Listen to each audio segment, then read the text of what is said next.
I started my career in the year 2018 with marketing. However, I ended up being in an industry where it's nothing to do with my educational background, though. I ended up with fraud prevention and risk investigation departments.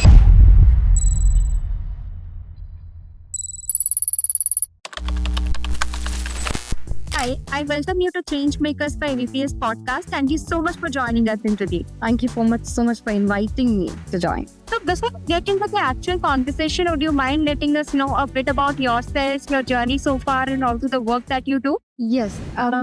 So I started my career in the year 2018 mostly, and I started my career with marketing, that is sales and marketing job. And however, I ended up being in an industry where it's nothing to do with my educational background, though. I had to completely divert from my, educational background. Currently, I've ended up with fraud prevention and risk investigation department, and I'm leading a team with WNS and with a client named Stripe. It is a banking, a payment gateway, basically. Right. So, I want to know, what inspired you to step into the world of risk investigation and fraud prevention?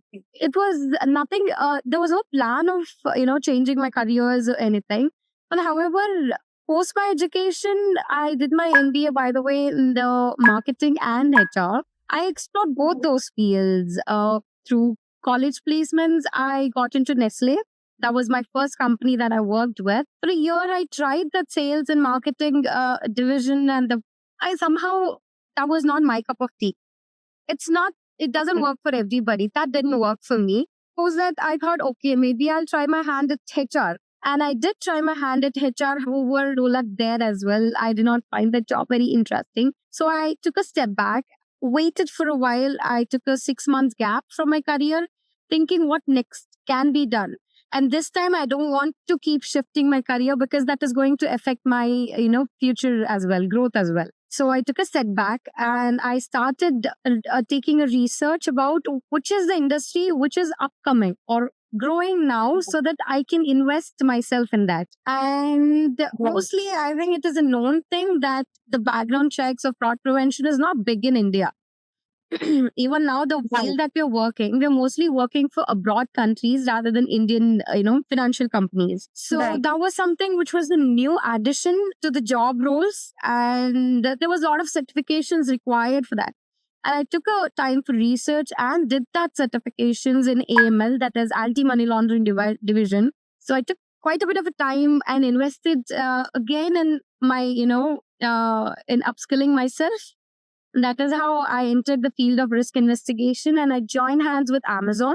I was there for almost close to 5 years. I worked with risk investigation and fraud prevention division as well. Right. I must say it was a very calculative and intelligent move that you have taken. What I wanted to know is what has been the most defining moment in your professional journey so far? Exactly as I already previously said, when I was working with HR, I also started my HR journey with Amazon. So the HR journey that I was working with, that is when I explored more industries. So when you're in that position, you know how many positions are there under you, how many people are working, what are the job roles that has openings. And that is when I started exploring in the world of fraud prevention. Oh my God, that's so wide. It's beyond our thinking. And it was so intriguing for me to, learn more about it. And it's like basically a Indian Sherlock Holmes that we can call it.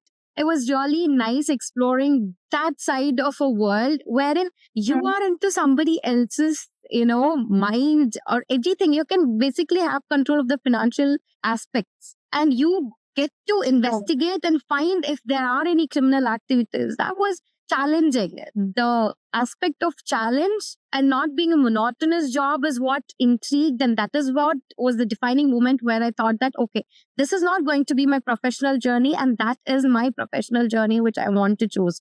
And I started investing more time and more energy in everything else. Right.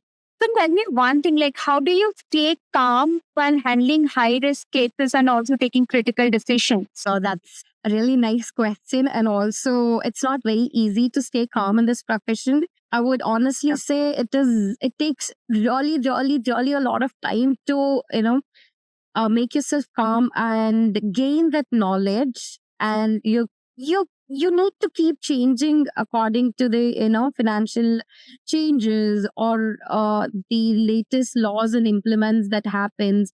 And there are when especially when you're in a position where you're leading a team, there is going to be a lot of complaints and lot of other technical issues that are going to come in your way. You need to it's a I would say it is a part of the job, and also it's like a meditation that you need to keep yourself calm.